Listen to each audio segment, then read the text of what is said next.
C-SPAN's local content vehicles are traveling the country as we look at some of the most closely contested House races leading up to this November's midterm elections.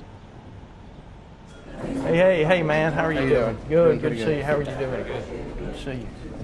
How are you? David, good to see you. How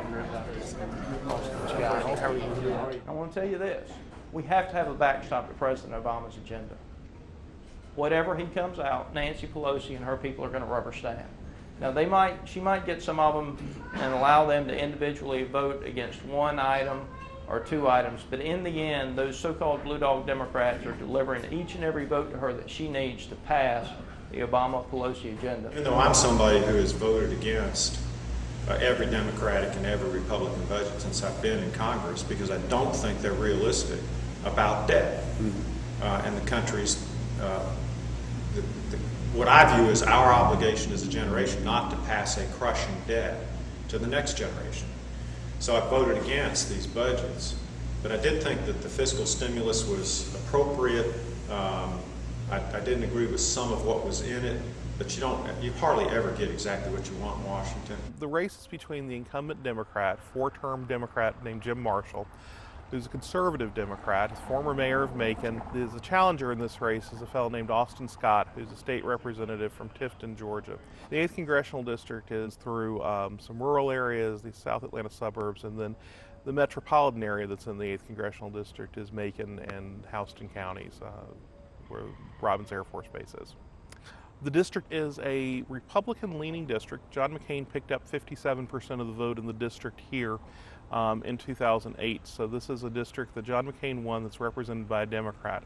And if you look at the numbers, about 1 in 4 McCain voters actually voted for Marshall in that race. Congressman Marshall tends to run to the right of most Democrats. While he's a reliable Democrat inside the caucus votes, he's not terribly reliable when it comes to things like health insurance or S-chip, which came up 2 years ago.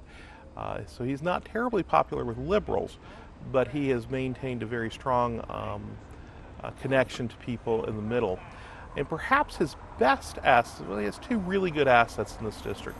One is that he has tied himself very closely to the Robins Air Force Base future, and so he spent a lot of time with the Robins Committee that worked to keep the base open, and they were successful. In fact, the base was expanded, and so there's a lot of folks down at the base who see Jim Marshall as having worked very hard on their behalf. Secondly, he has done a lot of good work in bringing things home. Well, good work if your perspective is that you want to see things come back to the district, but a lot of work in bringing things back to the district, particularly in the rural communities. And so I think if you talk to a lot of county commissioners and even some Republicans, they'll say, well, I don't necessarily like the fact that he's a Democrat, but he works very hard for the district, and he's worked hard for that reputation. Austin Scott is he's about 20 years younger than Jim Marshall.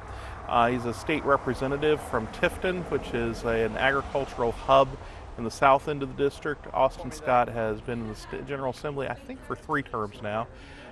He really exudes a lot of confidence and youth. He started out this election cycle running for governor, and there's a crowded Republican field in governor, and when it looked like Jim Marshall might be somewhat vulnerable, Austin Scott switched to the congressional race and is doing quite well.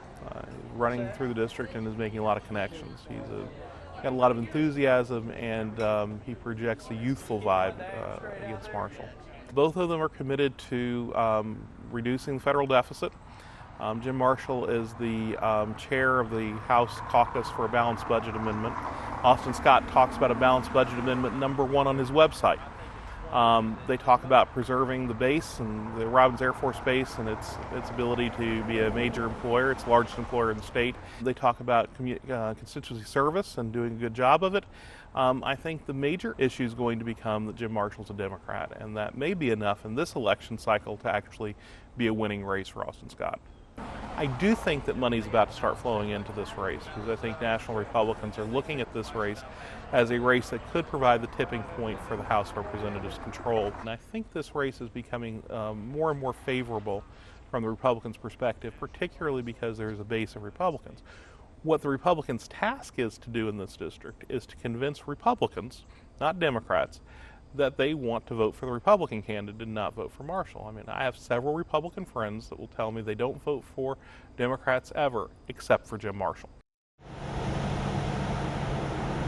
C-SPAN's local content vehicles are traveling the country as we look at some of the most closely contested House races leading up to this November's midterm elections.